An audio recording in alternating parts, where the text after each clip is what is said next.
Hey everybody, welcome back to Firefield Junction and welcome back to another review for you. Apologies that it's been a little while since I've actually done a review or anything or done a video properly. Unfortunately, not been well for the past couple of weeks or so. Unfortunately came down with a bit of a cold, so haven't been feeling too great really. Lost my voice a bit and generally haven't been quite up to the standards that I normally am. So I've been laid up for a little while, just trying to get better, and luckily I think cold's pretty much gone now. Certainly doing a lot better now. Hopefully I'm not sounding too croaky. I'm hoping that my voice has come back fully now. But yeah, we're finally back. I'm back with another review for us. And today's logo, as we can see, quite a special one for us today. I think quite a fitting one for us to come back to is the brand new Batch 2 release of the Accurascale Class 37. I think it's been probably up to a month now, to be honest. I think it's since these actually arrived. But obviously only just got around to getting around to doing it. And as usual from Accurascale, quite a decent range of liveries to choose from in the second batch of 37s. We've got the usual sort of various sort of BR blues and greens. I think there's a few of those. There was a Civil Engineers Dutch livery, Colas Rail Freight, a couple of DRS ones, the Harry Needle Railroad Company H&RC Orange livery, that was done as well. And there might have been another one or two that I might have missed out, but I think that was pretty much that was all in this batch. But hopefully there was something in there for everyone. And the one that I went for, if we have a look at the end of the box, it's this end. As we can see, the one we've got here, it's 37422 Victorious, and this is one of the two DRS ones that Accurascale did. Although 37422 is a fairly unique 37 in a way in terms of DRS, because this particular one, whilst it was painted into the DRS blue, it never actually received any DRS branding, so it never received any of their lettering or anything on the side.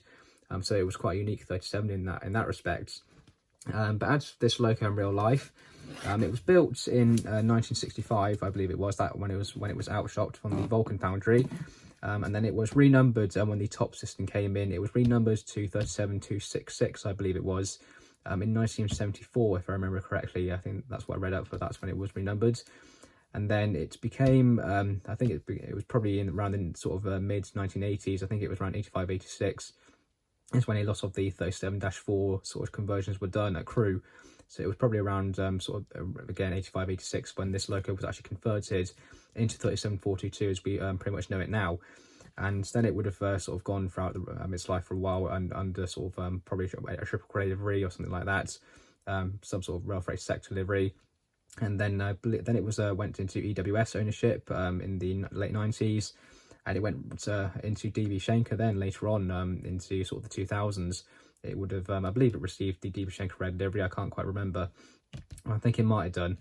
And then in 2011 is when it actually went into DRS ownership, and it went over under a big sort of overhaul and everything for a few years. And obviously it was repainted, had various bits of work done, and it came back to the main line in 2015. And then I can't remember if it was actually then or when it was when they purchased it. I think it was after the overhaul or it might have been a bit later on after that when they actually added like the Victorious nameplates, and then they actually added the original sort of D6966 actual numbers to the side as well, and also a few other bits and pieces as well. I believe they did as well. But yeah, apart from that, and then obviously, well, yeah, it never received the DRS branding either. So it was the only 37 that I believe DRS had that was painted into their livery, but then never actually received any branding. So yeah, quite a unique 37 in a way. Unfortunately, never got to see it in real life. Obviously, it is still going around today. Whether it's I don't think it's currently out at the moment, though. I believe it is still currently in storage. But hopefully, we'll see it back out soon under new ownership. Because obviously DRS don't have their 37s anymore because they got rid of them. Fingers crossed we'll see this beauty back in service very soon. Now as for the model, if you want one of these 37s from Accurascale, at the time of filming there are still quite a few in stock, including this one as well. At least the DCC ready version when I checked before was still in stock on Accurascale's website. And the price for these as well hasn't changed either. So if you still want one of these, the price for the DCC ready versions is still £169.99, and then if you want the sound fitted versions, which is what this is, then it's still the same price of £259.99. So in terms of value, it's still very good there from Accurascale, still doing a very good value there for their models. Apart from that, I don't think there's really much else we can say at the moment. Obviously, without the box open, I think we've pretty much covered everything. I don't think there's much else on the end of the box that we really need to talk about. So let's get the packaging open and get inside. So we'll slide off the big plastic sleeve on the outside, a little bit tight. There we go. And obviously it stops the box from falling apart. And then we can lift up the lid. And while they're saying that, I don't think this one's gonna certainly not gonna fall out. This one's a bit of a tight fit as well. Certainly a bit tighter than the other two Accurascale 37s that I've already got. And saying that, since I already have looked at a couple of the Accurascale class 37s, I'll probably go through this one a little bit quicker. I'll certainly go through some probably some more of the details and stuff quicker than I normally would. I'll try and focus, so I'll go through the delivery a bit more, but I won't go too much into sort of details, and when we get it on the track as well, I probably won't go through all of the sounds or anything. And I'll try and sort of focus a bit more on sort of general things that are actually with this loco rather than sort of the 37s in general, I suppose. So first we've got the usual, so I think this is the sort of the warning things that they put in. I believe this sort of details, but it's like these positions have some of these switches on the inside. So obviously you do get lots of lighting functions with these locos. So obviously you need to make sure that those switches are set right, whether you're on analog or DCC, or I think there's three settings. So one for analog, one for with an ESU decoder, and one without an ESU decoder. So that's what that goes for, I believe. I don't think it was always in a bag. I think it was they were sort of just separate, but fair enough. And then next up we've got the instructions. So we'll have a very quick look through these, if just in case you're not familiar with them. So if we can get out the bag, hopefully we got stuck. Come on, there we go. Put that to one side. So first things first, we've got this. So this is just the list of all these separate sound functions. We'll listen to some of those later. I won't go through all of them. If you want to listen to all of these sounds, then go check out the review. I believe it was the first Accurascale 37 review I did. I'm a 37423. I believe I did go through all these sounds on that one. So if you want to listen to all of the sounds, then go check out that review if you want to. But I'll go through some of them on here. I'll go through some like the horns and stuff like that. So we won't go through all of them. But yeah, that's all the sounds there. You obviously got all the various functions and the settings as well. So that's good. So if you ever need to refer to that, then you got it. Next up, what we've got here. So I think this is the actual instructions for the model. So just have a very quick look through these if we can. It's a case of trying to get them in shot. So first things first there, trying to get it in shot. It is quite hard because it is very big. But we've got a list there of all the parts of the loco. As we can see, very complex model, which is typical of Accurascale, and I suppose of most brand new models these days. But loads of details, various parts, and should you need to replace any, you've got all the numbers there. It's very unlikely you should ever need to replace any, but you never know. Probably more likely that you're replacing maybe details or something like that, rather than maybe things like sort of circuitry or the motor or something. But again, it does happen, so you never know. It could end up coming in handy. What's on the other side? I believe this is some more sort of general hints and tips, and it's taking care of the loco. So we've got a bit there about buffer beam detailing. We'll have a look at the detailing pack in a minute. Some various bits there. I think we've got some bit there about servicing, so it talks about where to put the oil, general care, acknowledgements, warranty, driver fitment. So yeah, that's one thing Accurascale will do. And if you want to go on their websites, they do sell drivers for their locos, and they do sort of two different types of drivers or crew for their locos. So if you've got, say, got a 37 for like that's more like 60s, 70s, an older sort of original condition 37, and then they do crews for sort of those models. But if you've got maybe a loco like this, which is more modern day, that you can get crew that come with like high vis jackets on and stuff like that. So if you're interested in fitting some proper crew to your loco, and then you can go and do that. And then other bits here, we've got unpacking, safe operation, intended use, and all of the bits and bobs there, so that's good. And if you want to read through that fully, then feel free to pause and read through it if you want to. But yeah, overall, goes through everything you need to know, so that's good. And then I believe the last bits here is just, I think this is more on a sort of general history of the 37s in general. I think it might go through the actual range of 37s that they've done in this batch. And I think it does. There's a couple of them there, I think. Are they both in this range? I'm not too sure. And they might have been, I can't remember. Okay, no, I think this is more sort of just general stuff, because that, yeah, I think these are from the first batch. 605 definitely is. So I think that this must just be more of a general thing. So yeah, I've got the 97 there from the first batch. Some of these are, well, these, no, they're all second batch ones as well. Have they got anything about the, okay, I'm guessing the second batch ones must be near the back, maybe, or maybe not. Okay, so, maybe not then. I thought they would have something about the second batch 37s in here, but maybe not. It's only got one of them, got 37403 there, which is going to be an exclusive one, I think, in the third batch. And whenever that gets announced, well, obviously this logo has already been announced, but so far that's it for the third batch at the moment. But yeah, apart from that, there doesn't seem to be anything on the second batch of 37s in there, which is a bit strange, but okay.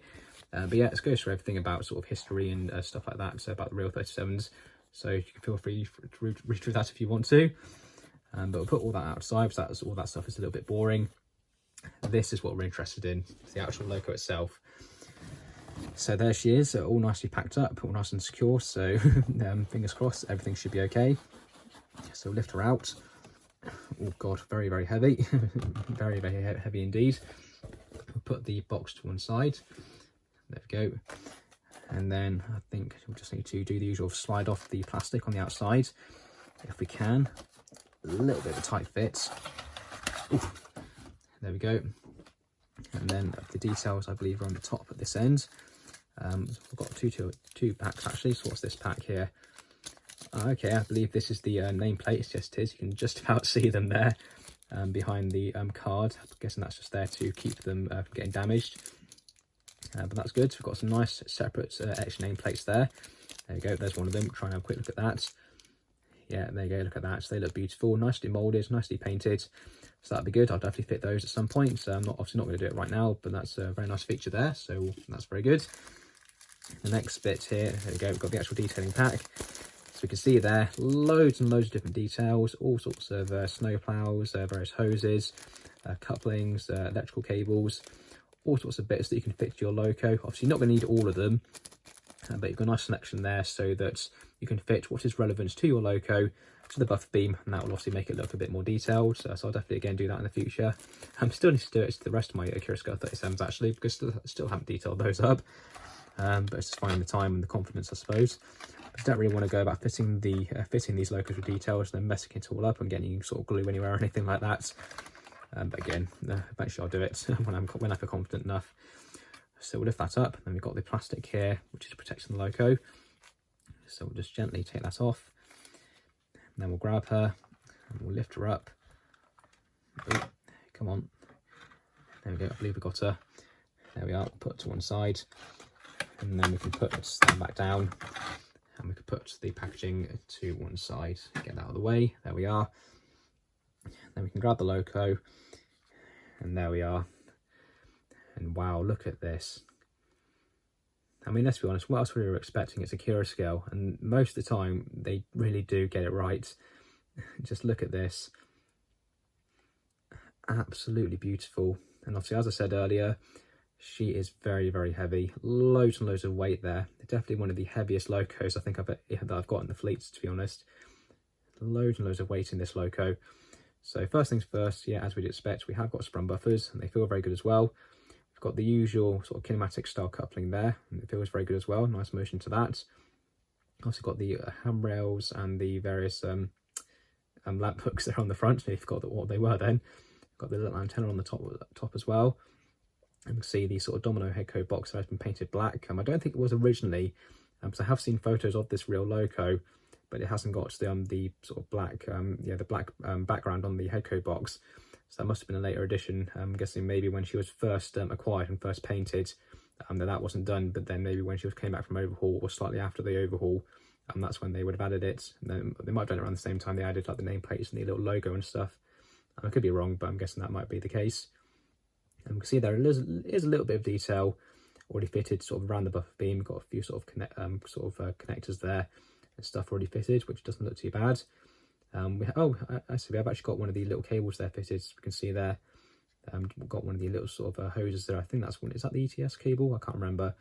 It's one of these sort of main cables there that you normally see, which is factory fitted. So that's quite good. Can't actually remember if that was actually done on the old first batch of Accurascale 37s. I could be wrong, but I don't actually remember that piece of detail coming factory fitted to those, so that's quite nice. Have a quick look at the other end.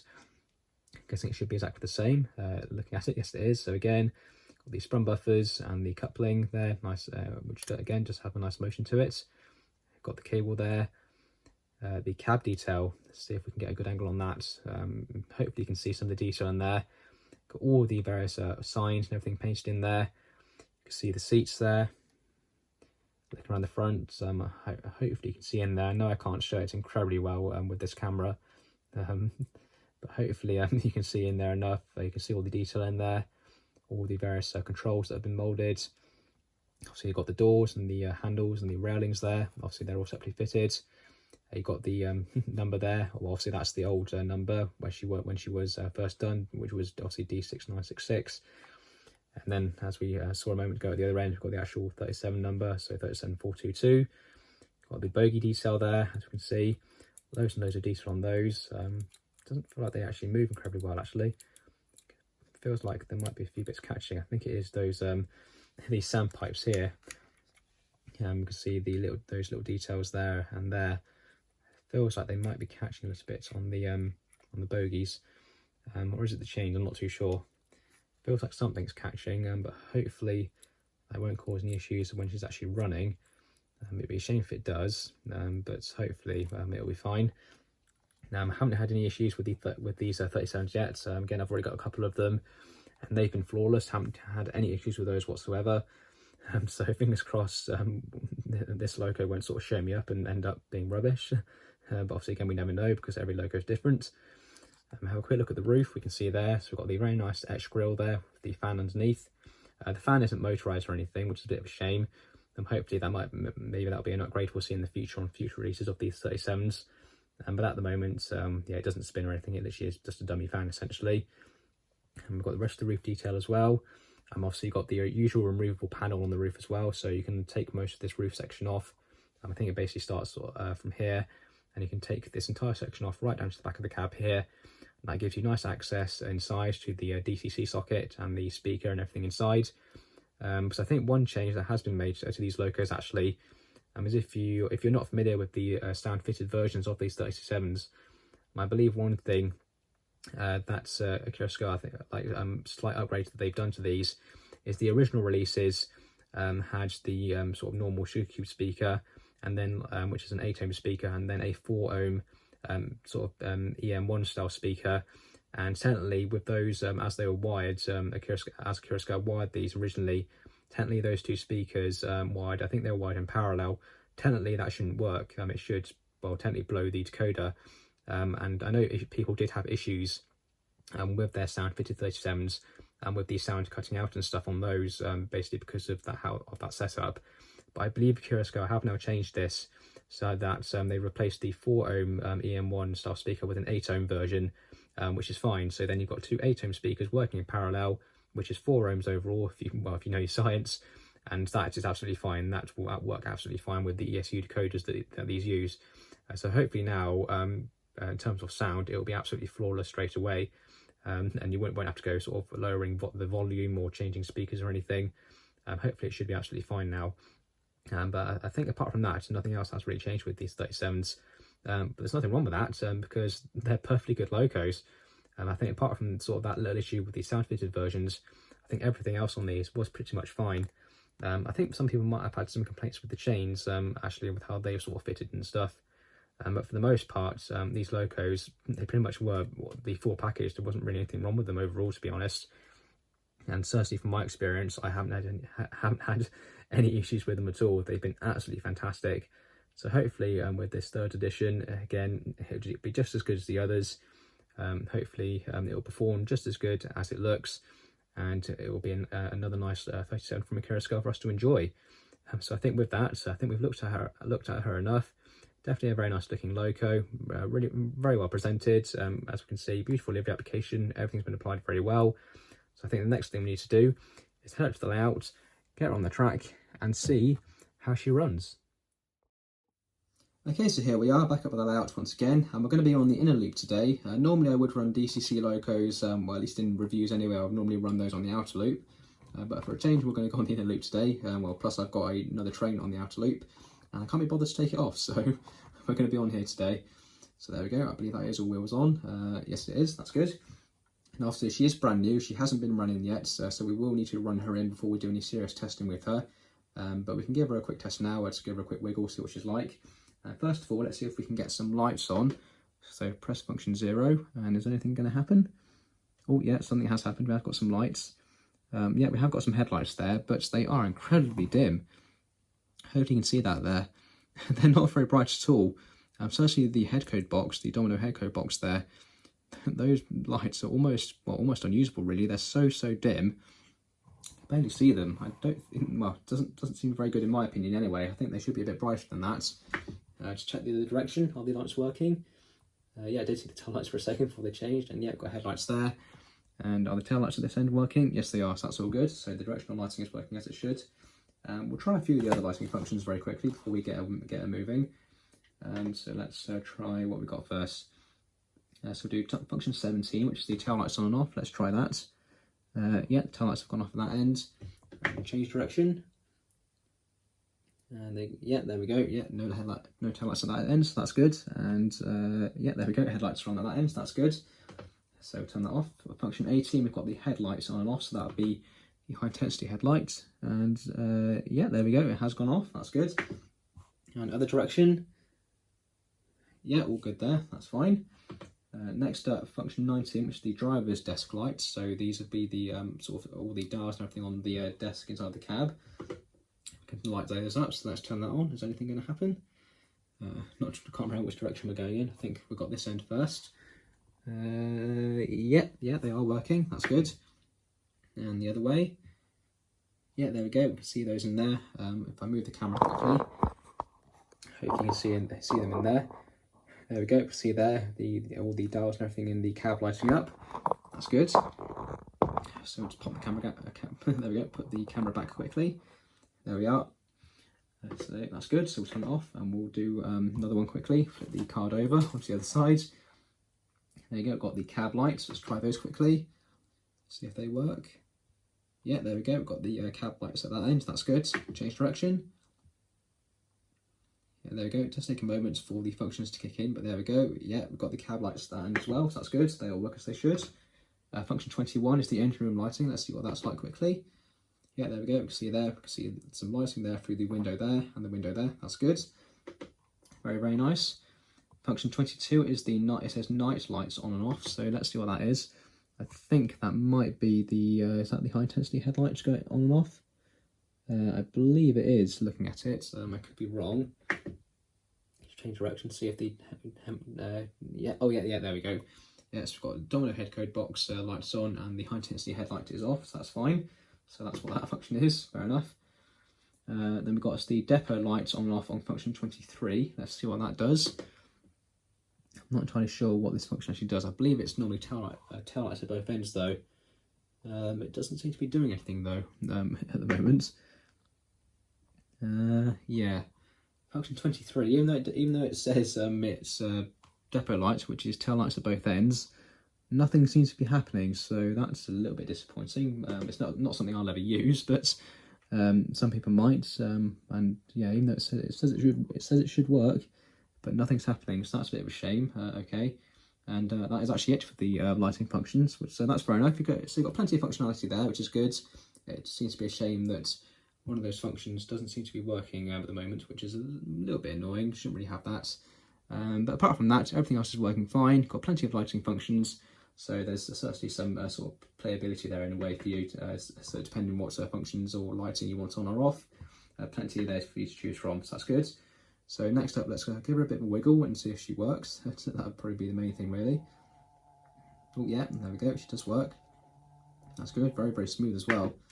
Considering that's the first time she's ever ran, you can see. Look at that. First ever time she's ran. Beautifully smooth. Barely any cogging there. Yeah, that's beautiful. Really good. So we'll get her running around the layout, get her ran in, and then we'll come back and we'll do a bit more testing with her. So about 50% speed. And off she goes.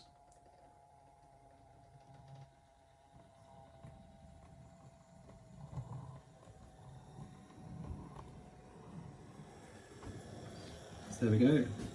That's about 50% power. Not too slow, not too fast. Well, maybe we could go a bit faster, but she'll hopefully speed up a little bit so maybe we're on her own as she runs in. Yeah, overall, first impressions, very, very good.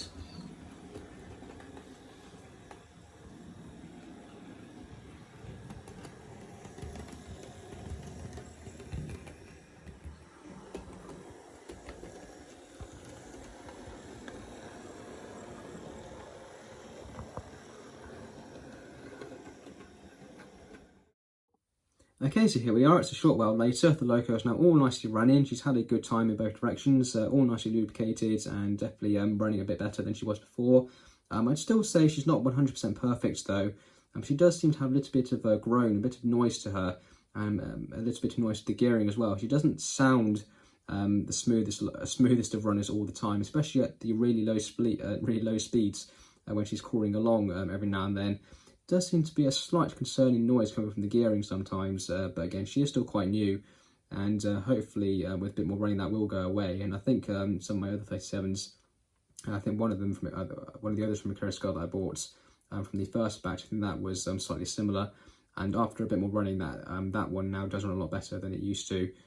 So hopefully it is more just a thing where she is quite new and where she still is a bit noisy, but overall impressions so far still are very good.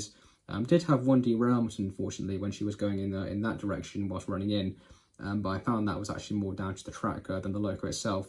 There's a bit of slight kink in the curve which was throwing the front axle off every now and then. So after adjusting the track, she did perform a lot better on that curve after that. So certainly doesn't seem to be anything wrong with the locos design-wise and the way she's been built. Certainly seems to cope with the track 99% of the time absolutely fine. So yeah, overall certainly nothing really negative I can say about the loco at the moment. But obviously next thing we need to do is we need to switch these sounds on and see what they're like.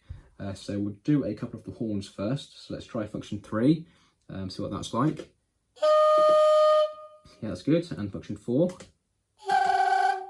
Yeah, not too bad. And if we change direction, because you do get different horns depending on which direction you're going in, and let's do that again.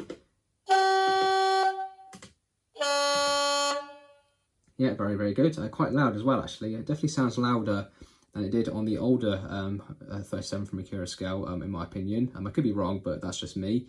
But yeah, certainly a very good sound quality there.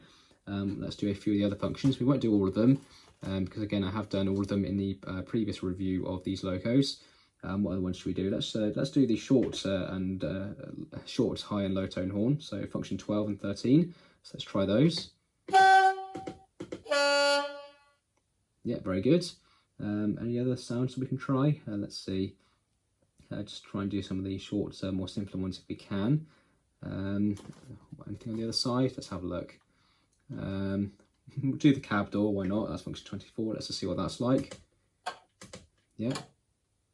Yeah, not too bad. So when you activate it, you get the sound of the door opening, and then when you disable it, you get the sound of it closing, which isn't too bad. Is there any more? Do one more. Let's have a quick flick through. Let's see if there's anything else we can do. Let's see. Let's try the guard whistle on function 16. Let's see what that's like. Function 16. There we go. Let's see what the guard whistle's like then. Yeah, not too bad. Maybe a little bit quiet, but yeah, doesn't sound too bad. So yeah, overall, not too bad there. Very good sound quality, can't really fault that. So now let's press function 1 and let's get the engine on.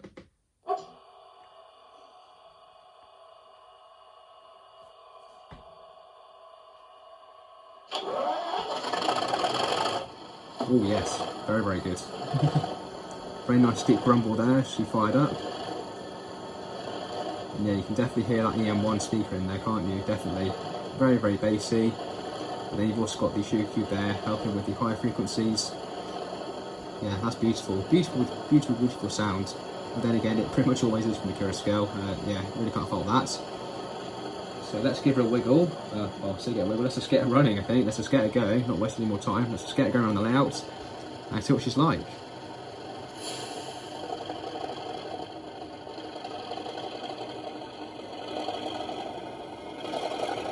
Again, go about 50% speed.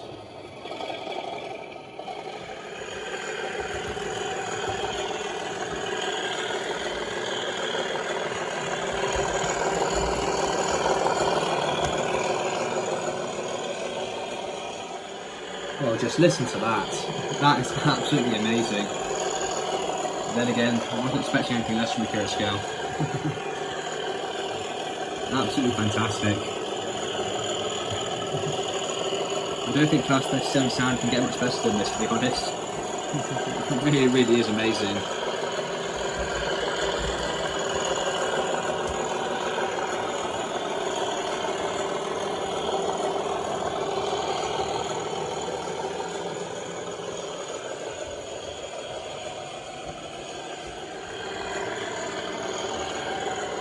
Well, overall, I don't think there's much I can say, to be honest. Accurascale really have done it again. A beautiful logo, beautiful performer, and sounding absolutely incredible. I don't know how Accurascale do this, they just always seem to get it right. Well, I say that probably just sounds a bit optimistic, because obviously they do make their fair share of mistakes here and there. There are people out there whose models may not be quite as good as my example. But in my experience, Accurascale really are out there. They really do just smash the other manufacturers out the water sometimes. Yeah, absolutely fantastic. If you want one of these, I definitely recommend it. Compared to the first batch of Accurascale 37s though, I do think those were slightly better than this. Certainly from my experience, this logo does seem to have maybe one or two more little niggles than I think the other ones did. But apart from that, this is still an absolutely fantastic model. If you want one of these logos, definitely get one, because they really are amazing. Absolutely fantastic.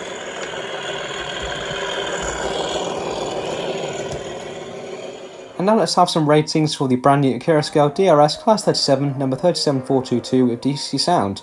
As I'm sure you can expect from Accurascale, the detail on this logo is absolutely phenomenal. Loads of detail all over the place, from the top of the roof down to the bottom of the bogies.